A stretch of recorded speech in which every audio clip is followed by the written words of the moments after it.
अब पंचायतों में कार्य नहीं करा सकेंगे जनप्रतिनिधि। इस व्यवस्था को बदलने की तैयारी बिहार सरकार ने कर ली है और बहुत जल्द ही यह लेटर भी पंचायतों को अलाउड हो जाएगा। कारण है कि पंचायतों से मिल रही सूचना, आपत्ति एवं शिकायत के मद्देनजर बिहार सरकार ने एक नियमावली तैयार की है। इस नियमावली की माने तो पंचायतों में अब मुखिया एवं प्रखंड या पंचायत के कर्मी मिलकर योजनाओं का बारा न्यारा नहीं कर सकेंगे।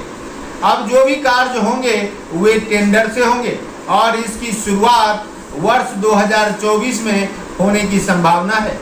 यानी कि 2 महीने बाद से पंचायतों में अब जो भी कार्य होंगे वे टेंडर के जरिए होंगे, अर्थात मुखिया जी अब कार्य नहीं करवा पाएंगे, पंचायत समिति भी नहीं और जिला परिषद भी नहीं।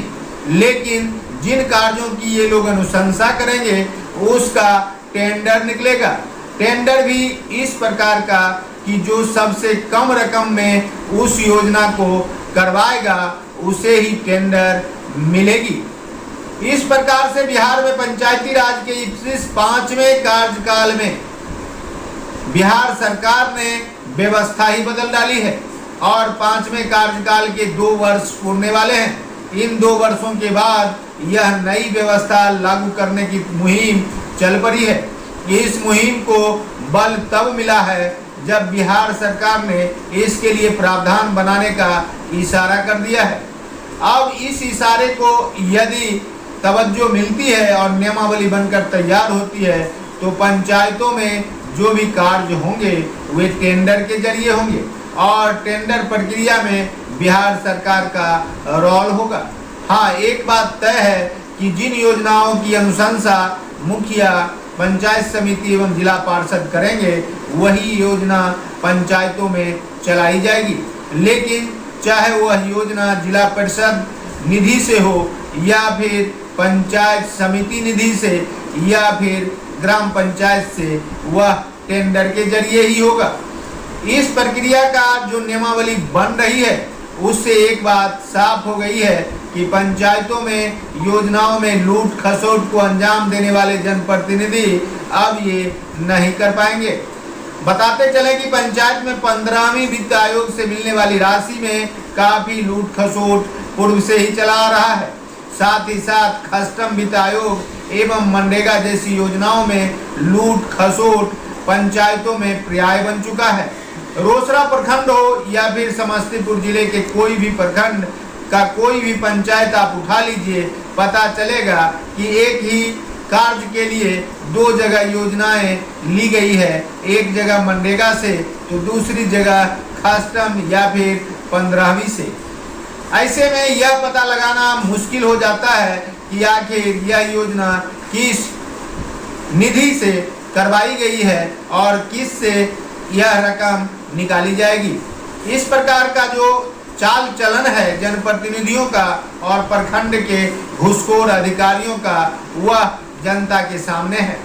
कई पंचायतों में आप देखेंगे कि 25 वर्ष में एक ही सड़क को 5 बार बना दिया गया और 5 बार राशि निकाल ली गई, कभी कस्टम से तो कभी 15वीं से, कभी मनरेगा से तो कभी पंचायत विकास निधि से। इस प्रकार से लूट खसोट जारी है और इस लूट खसोट को लेकर पंचायतों से शिकायतें मिलती रही है और इन शिकायतों के मद्देनजर योजना एवं वित्त आयोग के द्वारा इसके सुधार को लेकर आवश्यक दिशा निर्देश भी जारी किए जाते रहे हैं।